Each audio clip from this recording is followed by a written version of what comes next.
Pachacamani, reivindicando lo sonoro.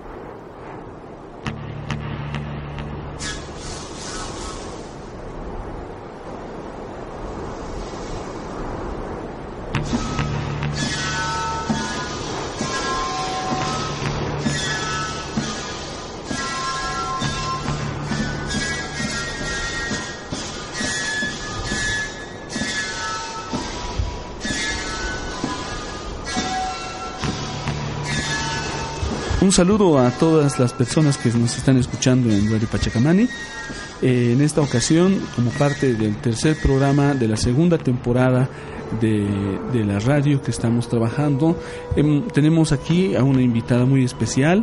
Ella es una investigadora, antropóloga, investigadora especialista en el área musical, magíster en antropología de la Pontificia Universidad Católica del Perú y doctora en antropología de la Cornell University. Bueno, prefiero que se presente ella misma. Por favor, Michelle, tu nombre, y un saludo para las personas que nos están escuchando. Bueno, me llamo Michelle Villeño y un saludo a todos los oyentes de Radio Pachacamani y también un agradecimiento a Richard Mújica por la invitación de compartir estas palabras y esta conversación que vamos a tener. Con este programa estamos iniciando una parte que hemos querido siempre compartir, ¿no? Hablamos muchas veces de varios autores, hablamos de investigadores, investigadoras, y es lo mejor a veces para nosotros, como también iniciantes en este camino de la investigación, poder conversar con personas como tú, que están mucho tiempo trabajando en Bolivia o en la parte andina de América Latina, en el tema de la música, en el tema de la antropología, y es importante conocer también a la persona, pensamos nosotros, y esa es la finalidad también de este programa, y te agradecemos muchísimo por compartir con nosotros este momento. Antes de empezar, quisiéramos escuchar alguna pieza musical que tú quisieras recomendarnos, Michelle. Bueno, para empezar, como va a ser un poquito sobre mi autobiografía en la investigación, no empecé en Bolivia en la investigación, sino en Perú. Y ahí estaba, he vivido 3 años en Perú. 1 año de pregrado he hecho de intercambio de la Universidad de California, Los Ángeles, donde he hecho mi pregrado. Uh-huh. Y he seguido eso con 2 años de maestría en antropología, y eso es realmente donde he tenido mis primeros conocimientos de antropología. Bueno, mejor te cuento después de la música. Es del violín de Máximo Damián, con quien tenía realmente el privilegio de estudiar dentro de una escuela de folclore de José María Arguedas en Lima. Y era mi primera experiencia aprendiendo la música al oído. Y bueno, no he hecho muy bien porque siempre hacemos tanto los músicos clásicos de la lectura, pero el oído a veces nos falta desarrollar más eso. Y en esa etapa de mi vida necesitaba desarrollar mucho más el oído.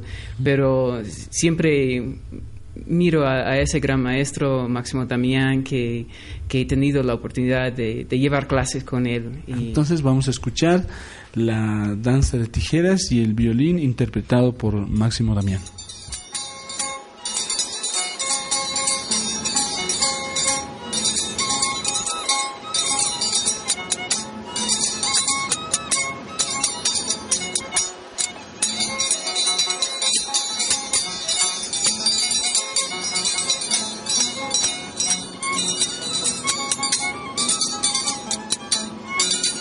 Pachacamani.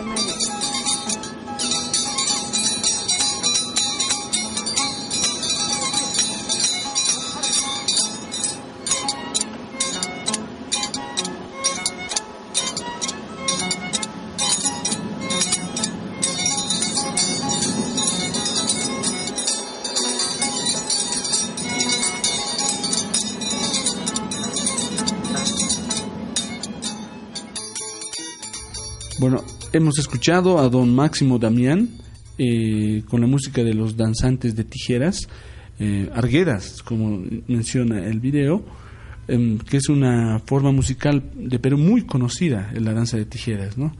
Entonces, pero queremos saber antes de empezar a la parte de la investigación, tu lado académico, ¿cómo te ha motivado a estudiar la música? Pero eso nos lleva muchas veces a hablar de las personas, ¿no?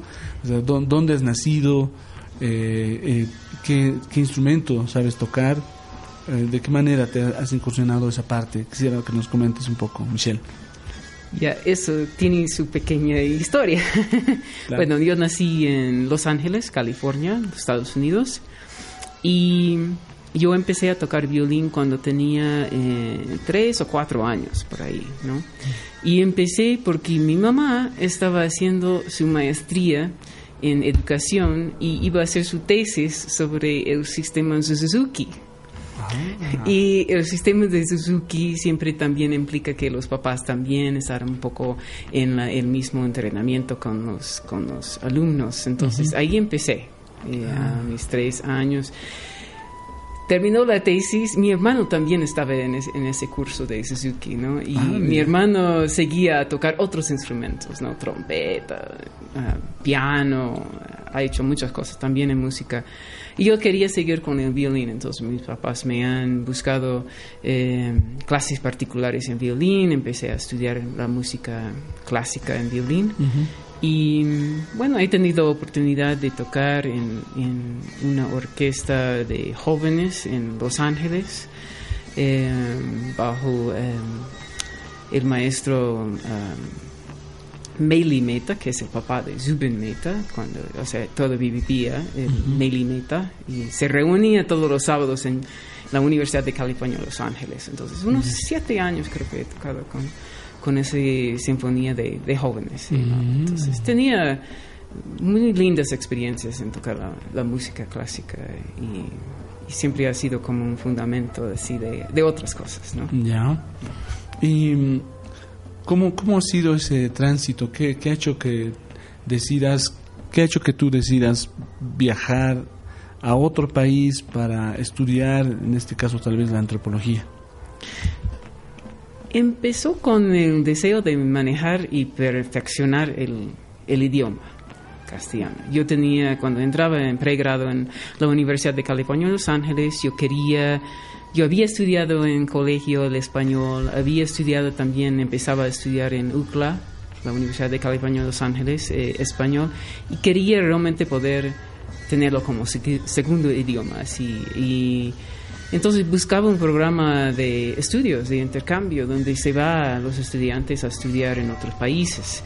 Y para América Latina había las posibilidades, con mi institución, ir a Brasil, bueno, no estudiaba portugués, había México y había Perú, y ya estaba también tratando de aprender quechua, ¿no? Entonces, por ese motivo me he ido al Perú para estudiar 1 año en pregrado, ¿no? En Perú. Y ahí empezaban las cosas para la región andina, digamos, ¿no? México hubiera sido bonito también, pero me he ido a los Andes. Más bien. Entonces, en la Universidad Pontificia ya te has complementado con el tema de la antropología como tal. O sea, en la antropología ya has empezado a utilizar, a trabajar en investigación en el Perú.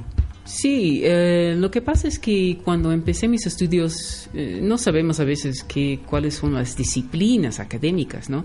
Entonces, yo sabía que me interesaba la política, pero no sabía que las ciencias políticas eran, o sea, en ese momento en la universidad se enfocaba mucho en la cuestión de los Estados Unidos y la Unión Soviética. Eso era en los finales de los 80. Yeah. Entonces la Guerra Fría estaba en sus últimos respiros, digamos, ¿no? Pero todavía estaban con eso. Todos los cursos que ofrecían eran enfocados en eso. Y tenían como 2 cursos de América Latina, 2 cursos de la China, 2 cursos de la África. Entonces yo añadí otra especialización, una segunda especialización que era estudios de América Latina. Y de ahí, en ese programa interdisciplinario, realmente empezaba a ver la cuestión de antropología, yendo al Perú, estudiando en Perú, y empezaba a ver que, bueno, en la ciencia política siempre están buscando eso de los variables dependientes, independientes, siempre buscando modelos así para imponer, más un trabajo deductivo, ¿no?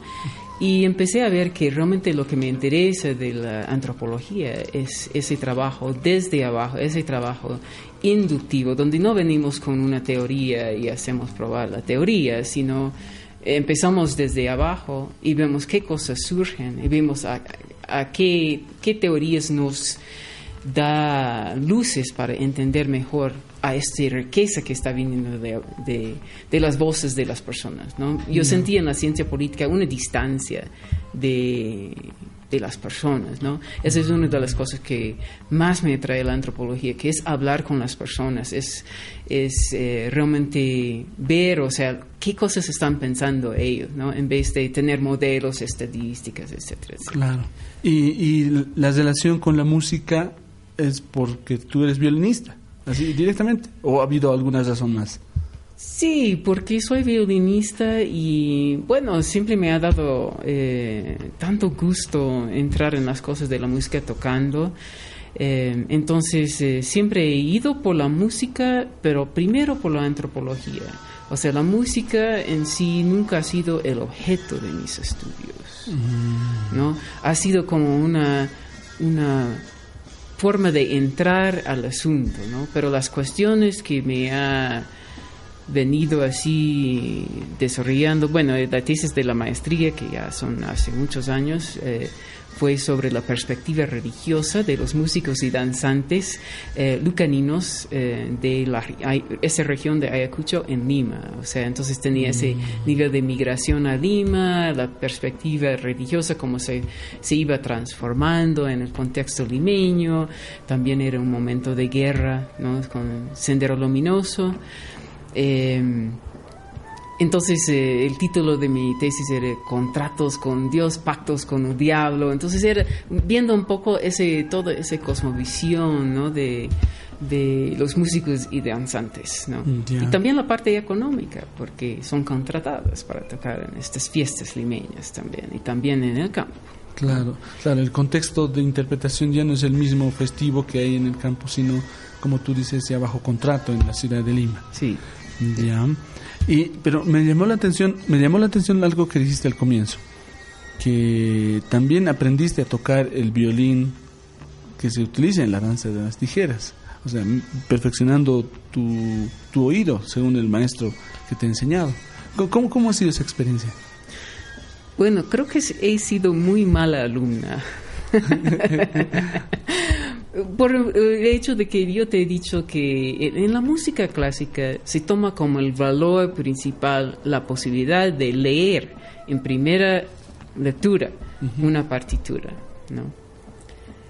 Y claro, eso tiene sus valores, ¿no? Para integrarse a un grupo muy rápidamente, pero creo que en mi formación, el programa de Suzuki tal vez debería haber seguido eso más tiempo para desarrollar más el oído, ¿no?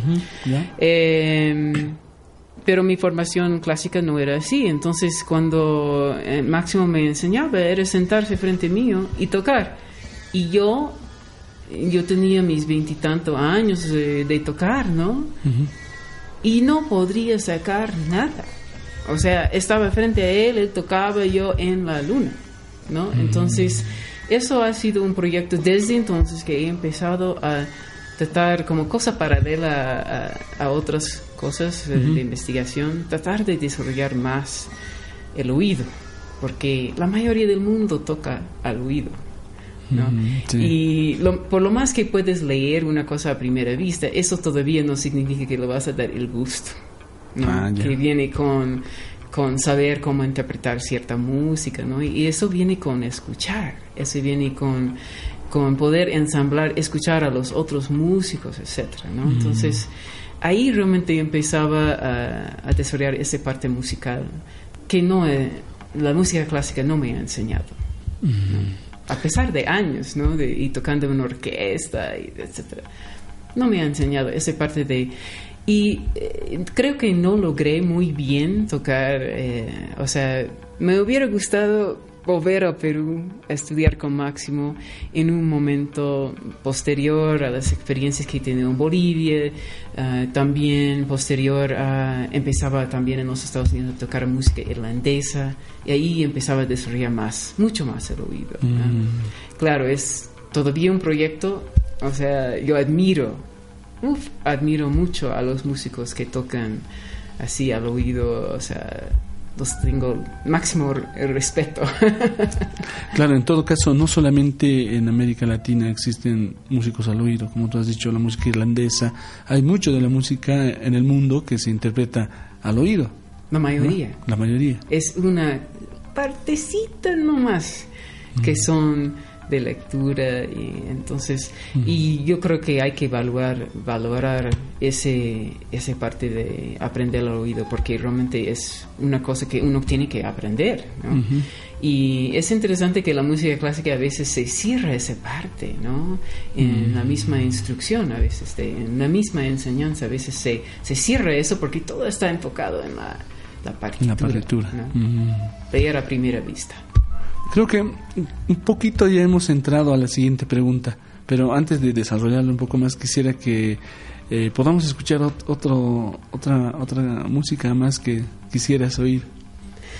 Ya, a ver, tal vez un poquito de una música que fue parte de una investigación en los años 90, desde hace años, y en Yura vamos a tocar una cosa de las flautas de carnaval en Yura, y eso va a venir del año 95, creo que es 95. Y ahí en Yura los 4 ayllus hacen un recorrido, cada ayllu de su territorio, y se reúnen en Yura. Entonces para como una confrontación de músicas, ¿no? Cada ayllu tocando su tema, y aquí va uno de esos temas. Ya, escuchémoslo. Ya. Es el tema del ayllu Checochi en Yura. Una música de Yura. Presentando pues con el ayllu Checochi.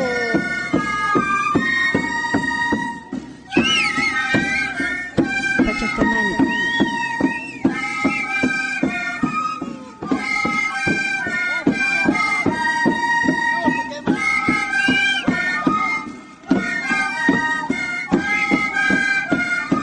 Bueno, hemos escuchado ese fragmento de la grabación del ayllu Checochi en Yura, como dice Michelle, pero quisiera un poquito, Michelle, que nos expliques la ubicación exacta, ¿no? del ayllu Yura.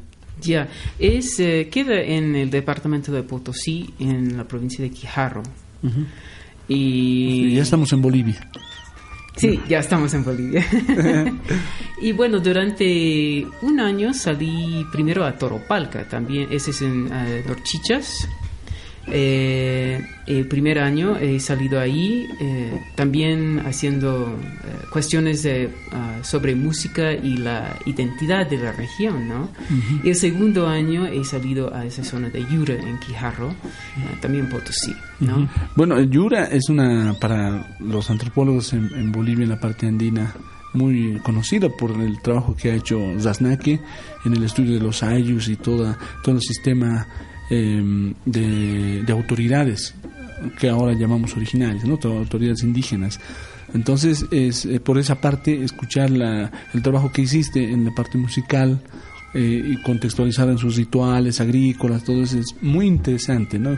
Ver cómo se complementa eso, porque el trabajo de Zasnaque, además de hablar de las autoridades como cargos, también hace mención al sistema de fiestas y todo ese complejo cultural que se va interrelacionando, donde la música es un elemento central, ¿no es cierto, Michelle? Sí, el libro de Zasnaque fundamental, para mí también ha sido fundamental para poder empezar a entender ese contexto. Y bueno, una de las cosas interesantes también que he hecho con este trabajo era producir un cassette para los sureños, ¿no? Que se ha entregado a los sureños en copias de 700. y bueno, siempre, eso sí, cuando uno hace los trabajos, ¿a quién se entrega una cosa así, no? Siempre las cosas de uno quiere, o sea, dar también, y eso fue una cosa participativa, porque tenían una reunión donde teníamos varias preguntas sobre esa producción del cassette, y ellos mismos han articulado cosas que han terminado en como los apuntes del cassette. Esos cassettes, por ejemplo, hay uno también de Toropalca, que es menos participativo porque no tenían las organizaciones así de ayllus como en Yura para poder hacer ese tipo de participación. Pero esos cassettes se pueden encontrar. He dejado copias en el archivo de Sucre. Ya. ¿A qué te refieres con participativo? Bueno, en el sentido de que Toropalca no era participativo porque yo escribí los apuntes que se fueron a los cassettes. En Yura tenían reuniones de los ayllus, donde hablaban de si se podría hacerlo en primer lugar, cómo se debe hacer, o sea, qué cosas se debe presentar en el cassette, si querían que se distribuyera en el mundo su música, que sí estaban fanáticos de la idea de que su música podría llegar a otras partes del mundo. Entonces, un poco su propia concepción sobre su música. Entonces, han hecho dibujos, han presentado en esas reuniones de ayllu, y con eso he redactado entonces los apuntes que va con ese cassette de Yura. Ajá. En todo caso, mira, te decía hace rato que hemos ingresado a la siguiente pregunta porque queríamos conocer cuáles son los momentos más significativos para ti en la investigación que has ido realizando hasta ahora. Y obviamente nos has hablado de la danza a las tijeras, tu aprendizaje como violinista, también tus aproximaciones, bueno, tu involucramiento con la gente como músicos en este movimiento entre el campo y la ciudad y los contextos, ¿no? Ahora, por lo que nos cuentas de la grabación de los yuras, este también es otro momento importante dentro de tu investigación, ¿no? Además de la grabación y esto, ¿qué más se ha generado dentro de esto como, no sé, beneficio, tal vez dilema para la grabación? Porque tú sabes, todos los que estamos haciendo estudios en música, en el mejor de los casos siempre queremos hacer una grabación, ¿no? Siempre buscamos registrar el audio, mejor ahora en video, ¿no? Pero mínimamente el audio para poder compartir el tipo de músicas de las cuales estamos trabajando. Bueno, muy buena pregunta. Voy a un punto que creo que es una pregunta que sigue conmigo en términos de mis inquietudes de investigación, y es la cuestión de a quién se atribuye la música, ¿no? Entonces, una de las conversaciones que hemos tenido con Yura era ¿qué nombres deben ir en el cassette? Porque de los huayños que se presentan ahí, ellos saben quién es el compositor de eso. O sea, hay un compositor, ¿no? Yeah. Y son nuevos huayños, por ejemplo, para cada carnaval, ¿no? Sacan nuevos huayños y saben dentro del grupo quién es el compositor de cuál. Ya. ¿No? Pero no querían poner el nombre del compositor, del compositor del huayño de carnaval, ¿no? Ya. Querían que fueran con el nombre de los ayllus, ¿no? Y después, o sea, ¿qué nombres deben ir en la casa? Y decían, bueno, deben ir los nombres de los coracas. Ah, sí. Los nombres de los coracas. Y los coracas son los que oficialmente se han entregado los cassettes a los coracas. Pero ¿qué pasa? Se entrega el cassette. El coraca tiene su cargo de 1 año. Y después se pasa a otro. Tal vez le pide hacer otro año, pero por lo general se va cambiando. Entonces he escuchado, por ejemplo, de problemas que había cuando los coracas que tenía su nombre ahí en el cassette ya estaban reclamando. Bueno, este es mi cassette, no mi cassette, pero un poco tratando de... Como el trabajo que él ha hecho, sí, digamos, que en el que ha participado. Sí, y supuestamente los cassettes iban dentro de los mismos iOS, era para ellos que ellos venden como quieren ellos, si quieren venderlo, y hacer recursos. Eso era en la época de la participación popular. Entonces la idea era que los coracas iban a vender los cassettes para un poco auspiciar sus viajes que tenían que hacer para las cuestiones de participación popular. Creo que eso un poco se ha trancado, ¿no? O sea, he escuchado de cassettes que se ha quedado en manos de curacas, que ya no eran curacas. Entonces, esas son siempre las complicaciones, ¿no? Sí. Y me voy otra vez a de quién es la música, porque es una cosa interesante de que lo pueden identificar el nombre, pero querían justamente también en esa reunión, además con una gringa de afuera, querían dar primer lugar al ayu, ¿no? Al ayu checoche, al ayu coyana, ¿no? Dentro de Yura hay 4 ayus. Entonces querían dar una prioridad a eso. Entonces saben cuál es el nombre de la persona que ha hecho ese guaño, ¿no? Pero en lugar de eso solamente fue el ayu. Claro, eso tiene una relación con la parte, bueno, tal vez de todas las músicas, como se conocen, autóctonas u originarias, indígenas en otros casos, es que siempre se habla de una característica colectiva, ¿no? La música es colectiva, se ha heredado hace muchos años, y hay un debate muchas veces que se hace entre los propios músicos, ¿no? Que hay ciertos patrones comunes a la pieza musical y hay variantes específicas en ciertos momentos que hacen que ese huaño, por dar un ejemplo, sea nuevo, ¿no?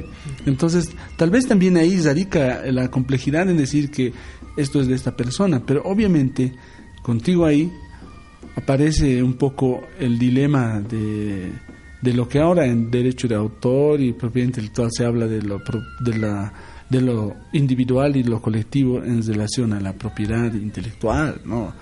Y eso de la creatividad es un conjunto de aspectos muy delicados que hoy están en álgido debate, ¿no? Sí, y justamente para volver un poco a la historia ahí en los años 90, los yureños me han pedido que yo registre ese cassette.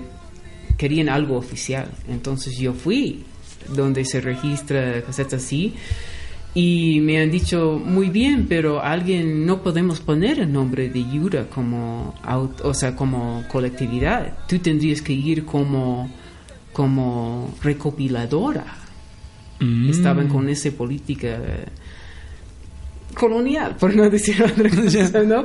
Entonces, lo interesante es que yo dije, pero debe estar aquí Yura. Bueno, me han dejado poner Yura, pero después he vuelto para tratar de sacar el papel y entregarlo a Yura. Y he ido, ay, ven mañana. Nunca me han entregado ese papel. ¿Hasta ahora? Hasta ahora.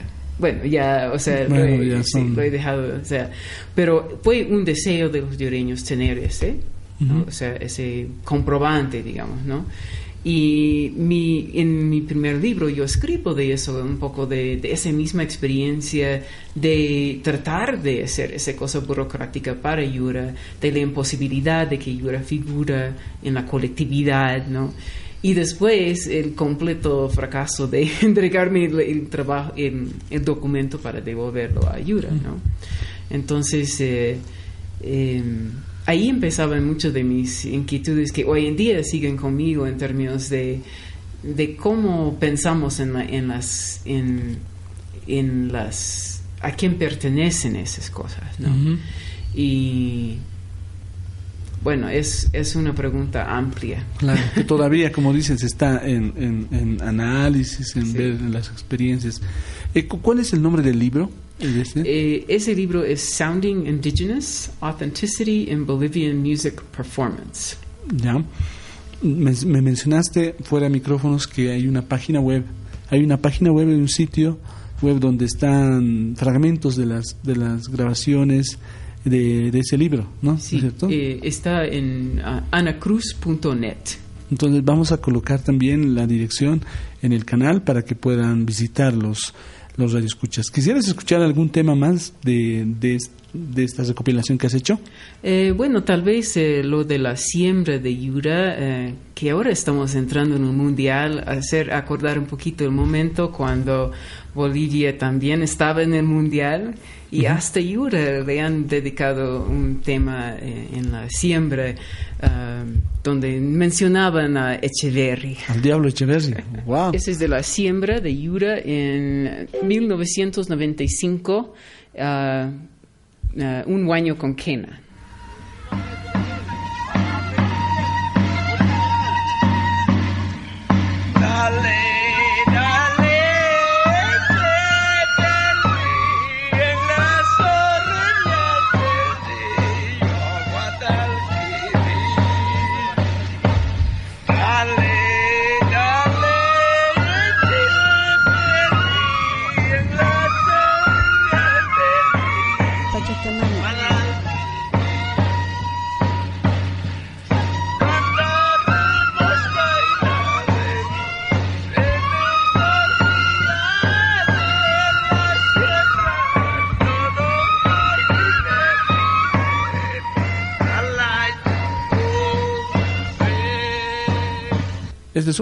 Es una muestra de cómo existe esta dinámica cultural constante, esta interrelación de lo que sucede en un mundial de fútbol, donde Bolivia era protagonista, y cómo eso se refleja en un ayllu, en Potosí, así lejano, ¿no? Que uno imaginaría desde el romanticismo antropológico que está aislado del mundo, ¿no?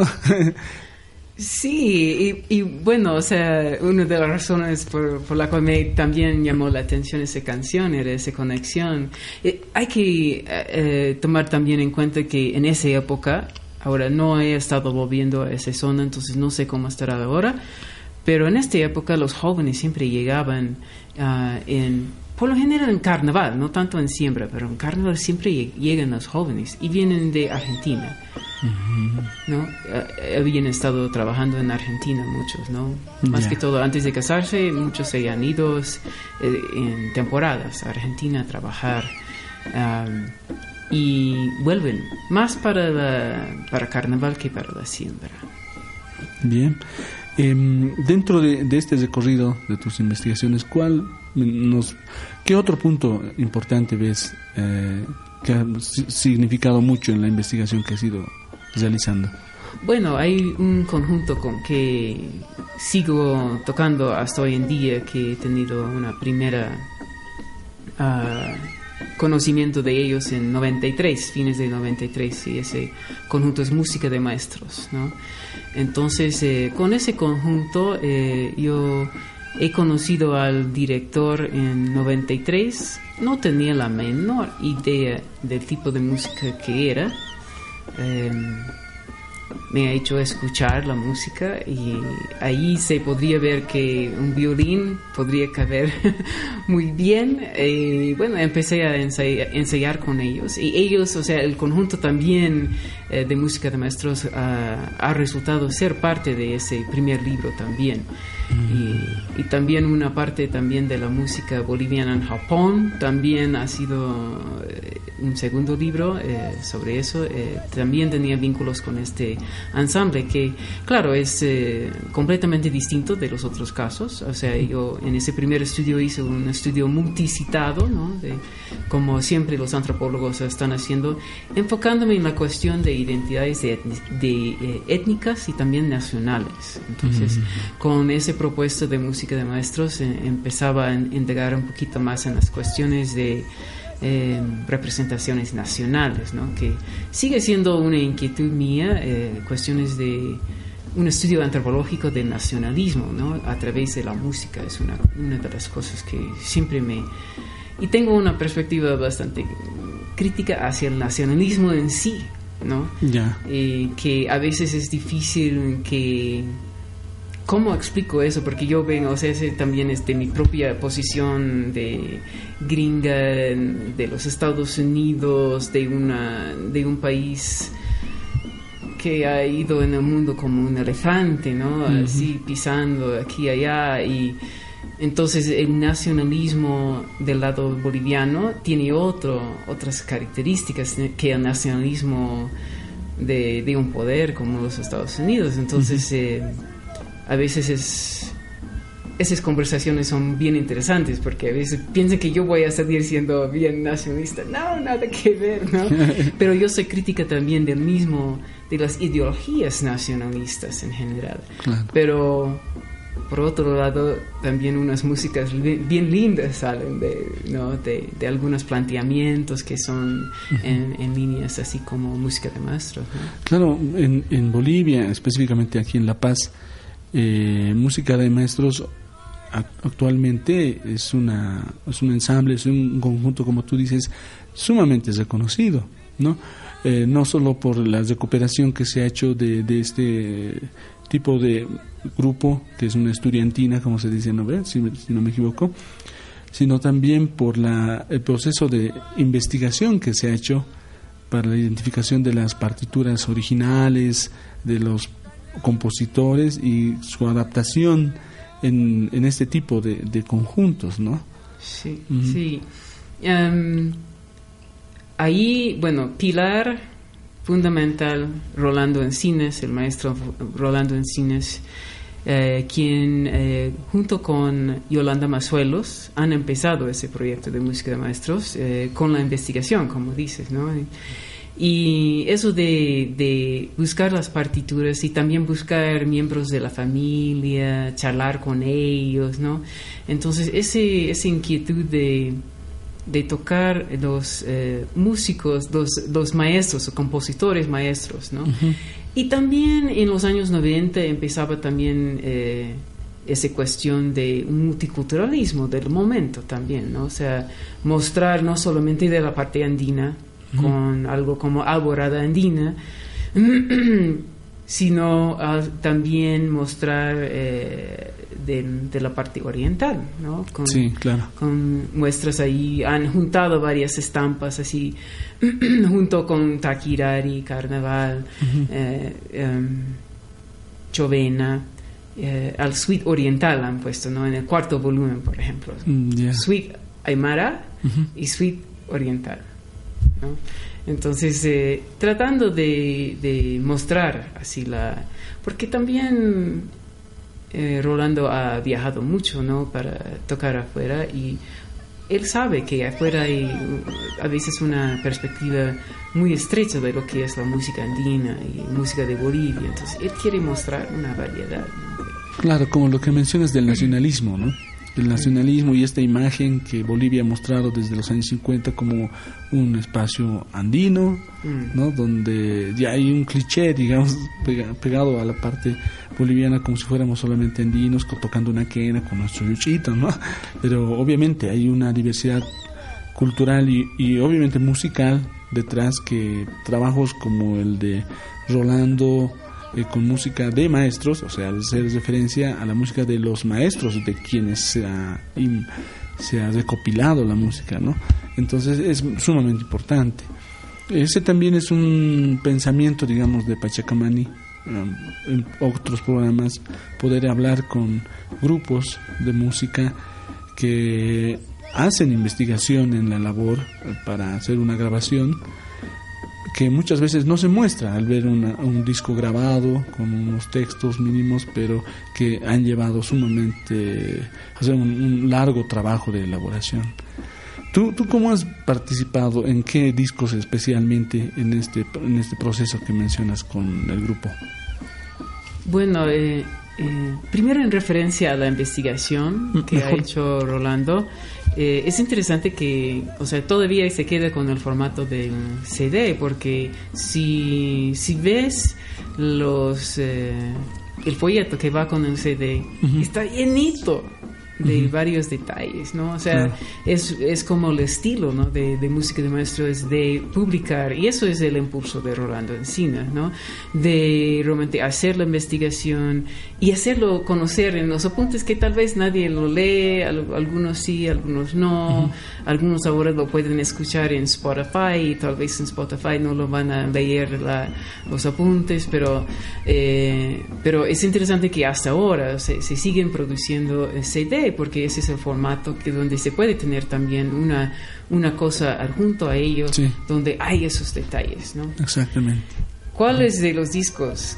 Casi todos. A ver... desde el primero. Bueno, esa es una historia. No he participado en el primero. Ya. Pero en la reedición del primero y segundo, porque en los primeros han puesto violín de sintetizador. Sintetizador, sí. Con la excepción de una cueca chapaca. En esa segunda edición del primero y segundo, yo he puesto los violines así, uno tras otro. Dos primeros, dos segundos, ¿no? Etcétera. O sea, interesante también la forma de grabar. Música de Maestros ha tenido varias formas de grabar. Al principio era todo uno por uno grabando, y se creó el ensamble en la primera presentación del disco, porque era la creación de Rolando esa idea, ¿no? Entonces era un poco, o sea... seguir la grabación que se había hecho. Sí, o sea... No, los músicos habían venido a grabar. Entonces, de esos músicos, algunos se integraban al grupo, otros no. Pero el grupo en sí se formaba después de la primera grabación, ¿no? Pero los violines en el principio estaban en sintetizadora, ¿no? Entonces, he regrabado primero y segundo, después tercero, no. Yo llegué justo cuando estaban presentando el tercer disco. Entonces no he participado en eso, sino en una reedición también. Pero desde el cuarto en adelante, casi todos. O sea, y bueno, o sea, cuando estaba aquí siempre grababa, pero cuando vengo llamo a Rolito y pregunto cuáles son los planes, ¿no? Claro. Hay algo, y siempre yo tengo, me da gusto tocar con este conjunto. Me ha desarrollado musicalmente de una manera que nunca hubiera, sin conocer a Rolando Encinas, música de maestros, nunca hubiera realmente desarrollado como he desarrollado como música, creo. Entonces siento un poco una deuda ahí, ¿no? Que necesito seguir dando en lo que puedo, ¿no? Por eso periódicamente cuando vienes a Bolivia siempre tocas con ellas, grabas, claro. Y bueno, hemos hablado de la parte musical, pero ¿qué es lo que tu investigación ha ido mostrando, en este caso con música de maestros? Nos has mencionado algo del nacionalismo, ¿no? ¿Cómo es desde la parte antropológica, desde acercamiento? Si puedo hablar un poquito del segundo libro, que ahí desarrollo esa idea de por qué la música boliviana tiene ese interés para los japoneses, ¿no? Entonces ahí entra también otra vez el nacionalismo, o sea, cuál es la cuestión de los bolivianos representando a Bolivia en Japón, en sus giras, ¿no? Porque he seguido a los músicos ahí, 3 meses de trabajo de campo con ellos, tocando con ellos en Japón, y después entrevistas con japoneses que se habían metido a la música boliviana, tanto como bolivianos que se han contratado para ir a Japón a tocar, ¿no? Y bueno, una de las cosas interesantes que ha salido en las entrevistas era, siempre hago la pregunta, ¿y por qué a los bolivianos tanto a los japoneses? ¿Por qué les interesa tanto a los japoneses la música boliviana? Que bueno, vamos a hablar de que en Japón mismo el público es bastante chiquito. O sea, en Japón hay muchas músicas diversas, de tango, de salsa, de hip hop, de jazz, etcétera, donde hay varios públicos distintos, ¿no? Para lo andino y boliviano es pequeño el público, pero muy devoto, muy leal, ¿no?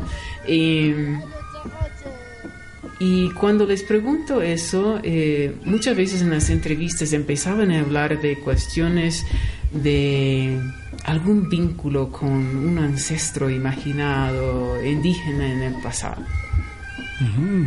Hablaban de las estrechas Bering, hablaban de que en el campo boliviano la gente está más cerca al suelo y que en Japón también duermen en el suelo. Estaban haciendo unas comparaciones y yo me salía del cuadro, no sabía qué hacer con esas respuestas. Y justamente los antropólogos debemos siempre ir cuando hay una cosa que nos sorprende, ahí hay que ir. ¿Por qué eso? ¿Por qué eso? ¿Por qué eso? Entonces empezaba a entrar a cuestiones de cómo la gente imagina razas, ¿no? ¿No? Como digamos en inglés, a racialization, una racialización de la pregunta, ¿no? Ahora, que eso también tiene sus lados muy, muy problemáticos también, ¿no? Claro. ¿No? Y ahí en el libro, segundo libro, desarrollo esas ideas también en cuestión de cómo esas cuestiones entran en cuestiones del nacionalismo, cómo es que cuestiones de raza entran en cuestiones de nacionalismo, ¿no? Y puede ser bien problemático también. Claro. ¿No? Claro. Y ese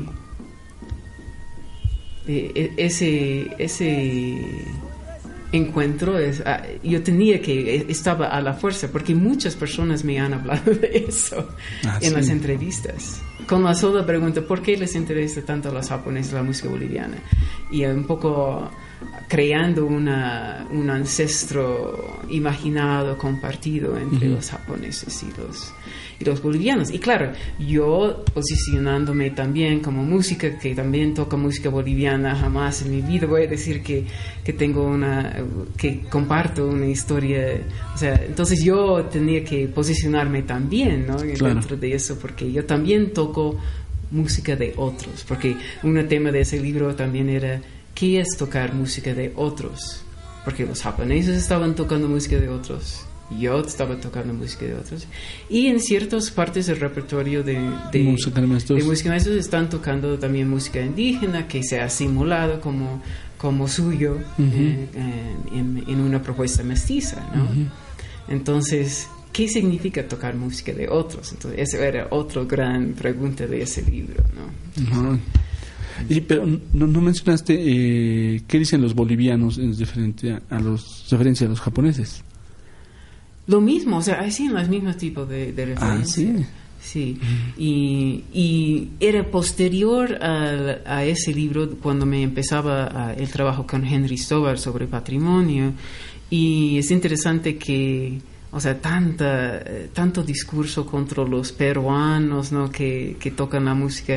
Con los japoneses, muchas veces he escuchado de bolivianos la expresión una invasión amistosa de los japoneses en términos de la música. O sea, es una relación, está mucho más abierto a esa participación de los japoneses en la música boliviana, y los están reponiendo la música boliviana en Japón, y puedes ver en Facebook, hay actividades, etc. Pero siempre están diciendo que es de Bolivia, pero tienen hasta un festival de cosquín, ¿sabes?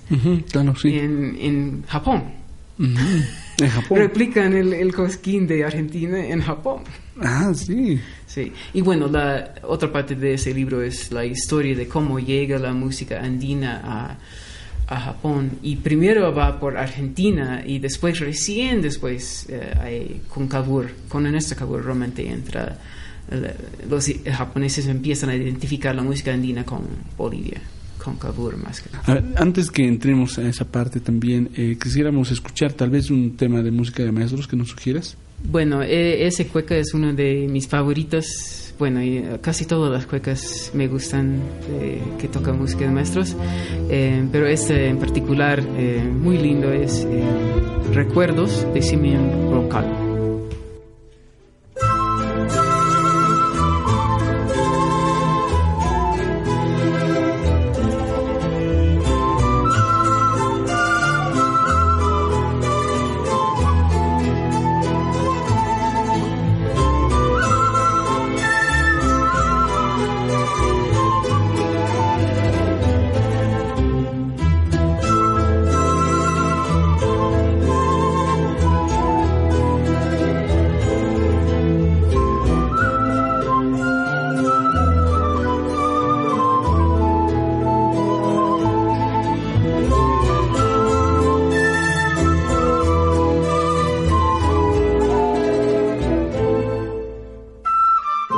Pachacamani.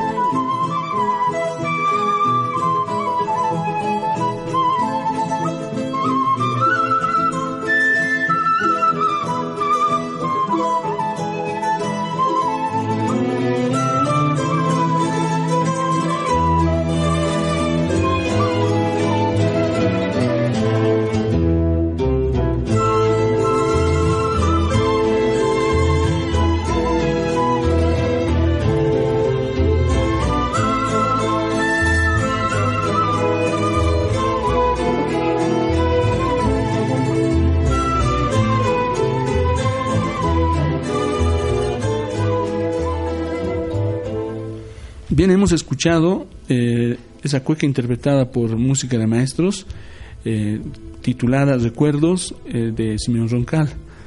Ahora, quisiéramos continuar con este tema del nacionalismo. Has hablado de Perú, has hablado de Chile, el tema de la música boliviana, y también has mencionado brevemente el tema de patrimonio cultural, que es ahora lo que vienes trabajando juntamente con Henry Stobart, como parte de una actual investigación y un nuevo libro, ¿no es cierto? Quisiera un poco que nos cuentes algunos avances, digamos, algunos aspectos que te parecen importantes sobre ese tema ahora, Michelle. Sí, Henry Stobart, un etnomusicólogo en Londres, ha estado haciendo trabajos en música en Bolivia desde hace unos 30 años, ¿no? Uh-huh. Y yo hace unos 20 y tantos años, ¿no? Entonces, recién, yo diría, comienzos de este siglo, empezamos los dos cada uno por su lado, a escuchar más y más sobre patrimonio, que patrimonio inmaterial, qué es esa cosa, ¿no? Los desarrollos del lenguaje de UNESCO, con la Convención de 2003, etcétera. Entonces, nos ha llamado mucho la atención cómo se ha ido desarrollando eso de patrimonialización en Bolivia, en el sentido de que eso de hacer leyes para cada danza, o sea, yo me acuerdo, creo que era 2010 o 2011, cuando de repente muchas danzas salieron así, patrimonio, o sea, con una ley, ¿no? Uh-huh. de hacerles patrimonio inmaterial, cultural inmaterial de la nación boliviana. Entonces el Henry también empezaba iba viendo las mismas cosas. Entonces hemos decidido trabajar en conjunto sobre esa cuestión, ¿no? Porque eso es una cosa de la gente no estaba hablando de eso en los años 90, digamos, o en 80. Entonces, ¿cuál es esa transformación? ¿Por qué tan importante hacer de cosas como música, danza, instrumentos, patrimonio? Y claro, nos ha también coincidido un momento de unos cambios políticos muy interesantes de parte del Estado boliviano. Entonces, nuestra investigación se enfoca también, o sea, aunque el patrimonio es como la entrada, digamos, es también una vista a algunos de estos cambios y cómo algunos funcionan, algunos no, o sea, hasta qué punto es la descolonización, en algunos lugares sí, en otros lugares, bueno, o sea, entonces es un poco una manera de observar este proceso a través de estas leyes de patrimonio y estamos tomándolo como estudios de caso, y es un trabajo distinto etnográficamente de lo que hemos hecho anteriormente. Entonces, muy interesante también hacer un trabajo en conjunto con otra persona en trabajo de campo, primero para mí, también para Henry.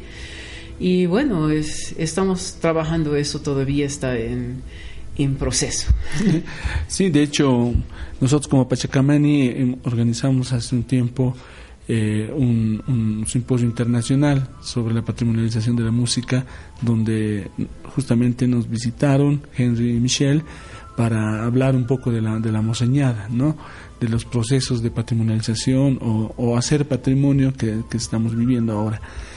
Sí, para los oyentes va a haber muchas novedades a partir de la publicación de los libros que se está realizando y un compilado también en una próxima revista que estamos trabajando también de manera conjunta con Henry y Michelle. Bien, ya estamos bordeando, digamos, el tiempo del programa. Como siempre, conversando se extiende. Quisiéramos cesar una última pregunta, ¿no? Es una pregunta un tanto más, no sé, metodológica, si quieres, de tus comentarios sobre cómo hacer la investigación en la parte musical. Y para dar pie a eso, quisiera que nos comentes también, si ves conveniente, un artículo que has escrito dentro de un compilado que ha trabajado Henry Stobart, titulado Nuevas Etnomusicologías, si no me equivoco, ¿no ve? Y en ese libro has publicado un artículo que un poco enfrenta ese planteamiento etnomusicológico al decir que tú no eres etnomusicóloga. Quisiera que nos cuentes un poco eso y a partir de ese comentario, de ese artículo tuyo, poder comentarnos sobre estos criterios que los investigadores en música podemos tomar o reflexionar como partes fundamentales en este estudio de la cultura y la música. Ya, bueno, gracias por esa pregunta y espero que no voy a ofender a nadie. La verdad, cuando escribí eso, lo escribí porque Henry me ha pedido que lo escriba y venía de una conversación que tuvimos, que cada vez que describo lo que hago, la gente dice, ay, tú eres etnomusicóloga. Y digo, no, soy antropóloga y mis preguntas son más en la antropología, o sea, y en primer lugar, quiero decir también que hay muchos etnomusicólogos cuyos trabajos yo utilizo, o sea, respeto trabajo ahora con un etnomusicólogo, ¿no? Claro, Henry. Sí. Entonces, por otro lado, la provocación era un poco para, o sea, cuando me dicen que soy etnomusicóloga, siento que estoy siendo encasillada en el sentido de que solamente me enfoco en la música. Y eso puede ser problemático porque, yendo a la misma etnomusicología que muy bien ha mostrado que muchas culturas y sociedades no tienen el mismo concepto de música. Entonces, ¿con qué concepto de música vas a poner, no? Uh-huh. Por otro lado, o sea, siempre la pregunta, la inquietud que voy indagando después debajo de la música, tiene que ver con otras cosas, tiene que ver con el nacionalismo, tiene que ver con racismo, tiene que ver con ahora con cuestiones de patrimonio, o sea, las preguntas e inquietudes que tengo intelectuales no es que es tal música, tal género, tal, ¿no? Y quiero aclarar también que la etnomusicología hoy en día es mucho más, o sea, amplia, ¿no? Uh-huh. Mucho más amplia. Pero siempre he sentido que la antropología es donde un poco me he entrado y yo me siento, o sea, que voy a tomar todo ese en conjunto. Y la última parte, que no es para poco tampoco, es la cuestión de género. Uh-huh. Y eso es que en los escenarios de música en todo el mundo, la mayoría de los músicos son hombres, ¿no? Entonces, en términos de un acercamiento a estos contextos, esta cuestión es algo que siempre estoy manejando. Y inclusive haciendo trabajo con otra persona, ¿no? Un hombre. Uh-huh. Ha sido interesante en ese sentido, porque cuando estaba aquí en Bolivia en el campo solita, uh-huh, tenía como claro, mi género es todavía de mujer, pero tenía una posibilidad de cruzar fronteras ahí, ¿no? Uh-huh. He sentido en un viaje al campo con Henry que, no por género, o sea, que ya me separaban, o sea, al Henry a un lado con los hombres, ¿no? Uh-huh. Y Michelle con las mujeres, ¿no? Entonces ahí sentía esa división, ¿no? Y no es para decir, ay, qué mal, ¿no? Es para estar conscientes de eso y estar conscientes que esa es parte de cualquier proyecto de investigación que uno hace. Hay que tomar eso en cuenta. Tenía esa libertad de cruzar un poco que al entrar con un hombre, Ujú. ya no me dejaba O sea, esa posibilidad de cruzar, ¿no? Ya. Entonces, claro, entonces yo creo que cuestiones de performance, de actuación, estos modelos de investigación, en ese artículo propongo esos como otras salidas, no de la música, sino otro campo interdisciplinario que también agarra la música, pero agarra mucho más también. Entonces, eso es un poco sobre ese artículo de por qué no soy etnomusicóloga. Sí, justamente nosotros, en otros programas habíamos hablado de la importancia de abordar la música desde diferentes enfoques, no solamente como la música en sí misma, sino relacionarlo con todos esos aspectos. Y una Encuentra más de nuestro referencia contenido en relación mediante con el medio nuestras ambiente redes que nos sociales, contaba Sebastián como en nuestro programa, por @Pachacamani. ejemplo, ¿no? Entonces, el mismo patrimonio tiene Pachacamani, una forma de abordar y reivindicando entender la lo sonoro. música. Nos Y escuchamos. nosotros Y el también, Estado. y el Estado, exacto. Porque ese trabajo de nosotros, yo siento que está haciendo más como una etnografía en un espacio entre el Estado y la sociedad civil. Es como una intersección, así lo siento. Claro, tienes razón, porque la demanda de patrimonio viene de la gente en cierta manera, y el Estado es quien da las reglas para que eso pueda ser patrimonio, y obviamente de lo que estamos hablando de eso es la música, es la danza, ¿no? Sí.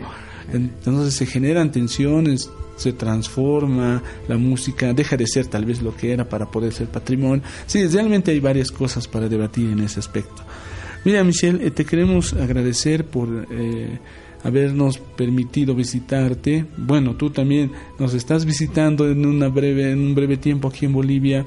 No queríamos desaprovechar ese momento, poder conversar contigo. Tal vez van a haber otros momentos seguramente para que hablemos de manera más concreta de algunos temas, si ustedes quieren también. Pero nosotros estamos muy felices por poder conversar contigo. Varias veces hemos dicho que no hay muchos investigadores de parte de la música en Bolivia, y en la medida de lo posible conversar contigo, conversar con otros investigadores también nos ayuda muchísimo a poder crear estos lazos, ¿no? Esa es la función también que queremos darle a Pachacamani, en mostrar a la gente, a los autores como personas y no tanto como libros, ¿no?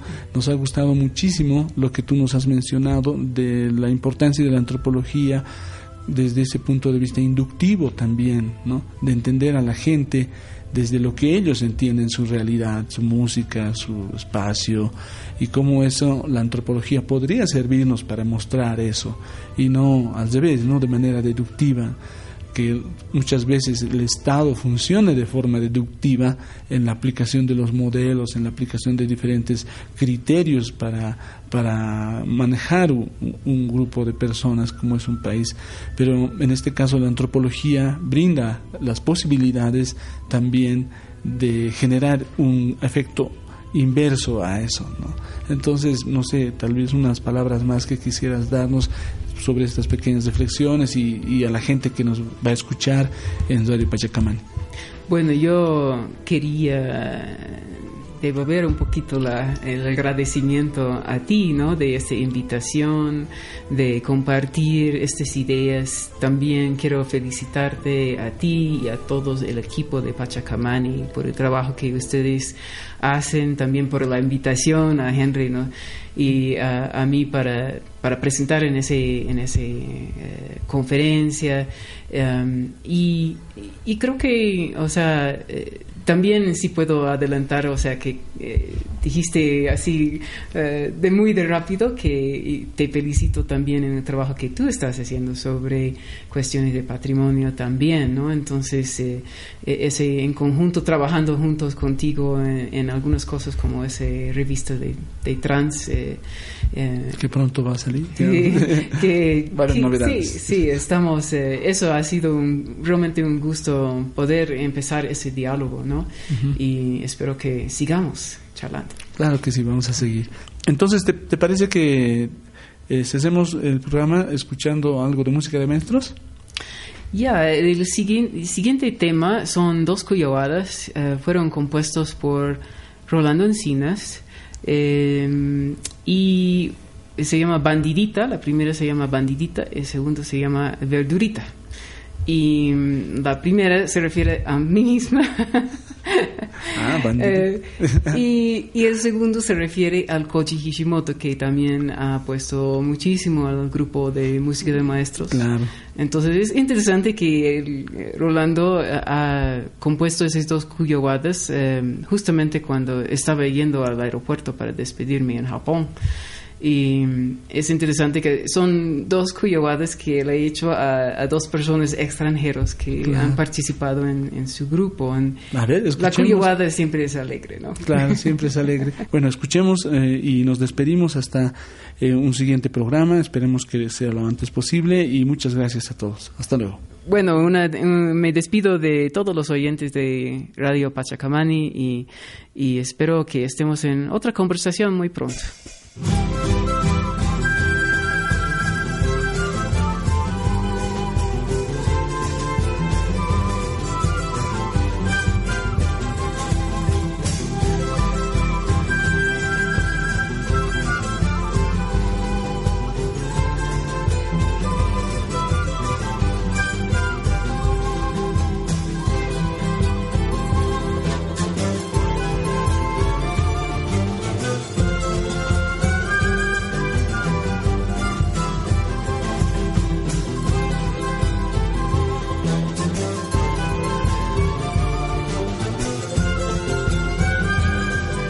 Pachacamani.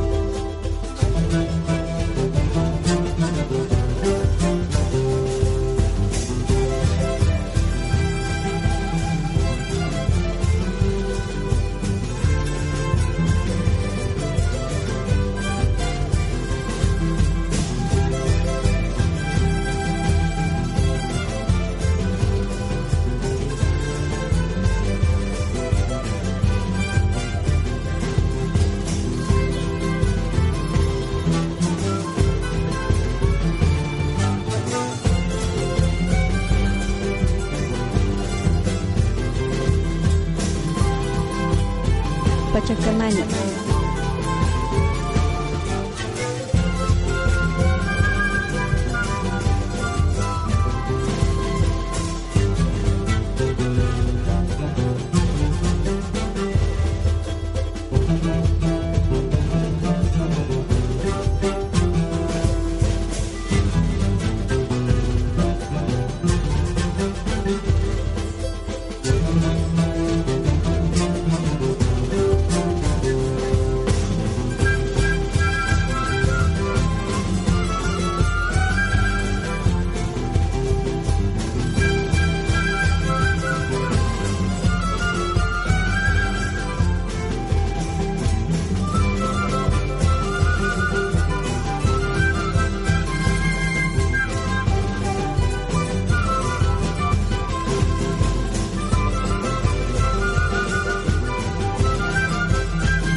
Pachacamani, espacio intercultural de práctica e investigación ancestral.